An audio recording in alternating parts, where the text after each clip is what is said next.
नमस्ते। आज हम बनाने जा रहे हैं मैंगो कस्टर्ड पुडिंग। ये बहुत ही सिंपल रेसिपी और बहुत ही टेस्टी रेसिपी है। चलिए देखते हैं इसके लिए हमें क्या क्या चाहिए। Milk, mango pulp, custard powder, sugar, sweet biscuit, cardamom और वेनिला एक्सट्रैक्ट। अब सबसे पहले हम मिल्क को बॉईल कर लेंगे कुछ मिनटों के लिए। हमने यहाँ पे जो मिल्क यूज़ किया है वो है फुल फैट मिल्क। अब हम इसमें डालेंगे इलायची। अब हम कस्टर्ड पाउडर को रूम टेम्परेचर वाले ठंडे मिल्क में अच्छे से उसको घोल लेंगे, उसका एक मिक्सचर तैयार कर लेंगे ताकि ये लम्प्स ना क्रिएट करें। देखिए इसको अच्छे तरीके से मैं घोल ले रही हूँ। अब जब हमारा मिल्क जब बॉईल हो जाएगा तो धीरे धीरे करके कस्टर्ड के पाउडर के मिक्स को इसको हम दूध में ऐड कर रहे हैं। इसके बाद हम ऐड कर रहे हैं शुगर। इसको अच्छे तरीके से चलाना है ताकि इसमें लम्प्स ना पैदा हो। देखिए इसको अच्छे तरीके से साइड से आप स्क्रैप करके निकाल लीजिए ताकि ये जले ना, लगे ना दूध कढ़ाई में। देखिए ये गाढ़ा हो गया है, थिक हो गया है। तो इसको चलाते जाना है। कुछ देर तक चलाने के बाद इसको हम ठंडा करने के लिए रख दें। इसको अच्छी तरीके से चला रहे हैं। देखिए ये थोड़ा गाढ़ा होने तक चला रहे हैं। इसमें हम ऐड करेंगे मैंगो पल्प।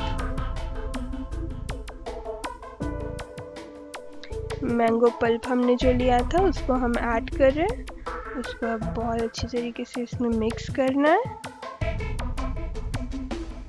इसका टेस्ट बहुत ही अच्छा आता है। इसमें जो कस्टर्ड है ये थिक करने के काम आएगा और वो जमा भी देगा।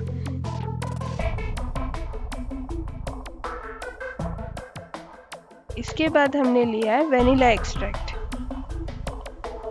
इससे फ्लेवर अच्छा आता है हमारे पुडिंग का।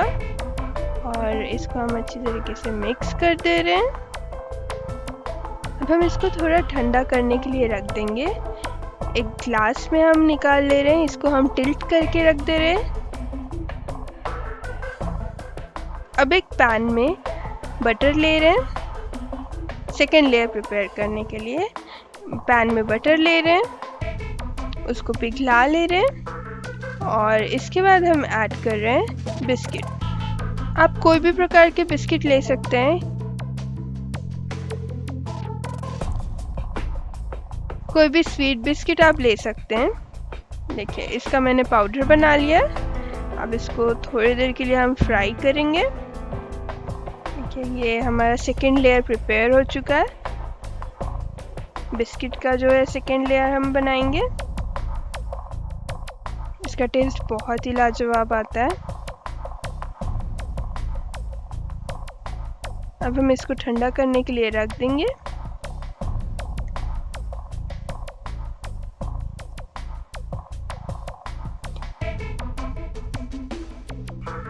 अब हमारा जो फर्स्ट लेयर है वो जम चुका था, तो अब सेकेंड लेयर जो कि बिस्किट की है उसको सेट कर देंगे। तो वो एक बहुत अच्छी शेप में आ जाएगा, एक वर्टिकल शेप में आ जाएगा। अब इसके ऊपर एक और लेयर डाल देनी है मैंगो पल्प की। तो हमारा मैंगो कस्टर्ड पुडिंग तैयार हो गया है।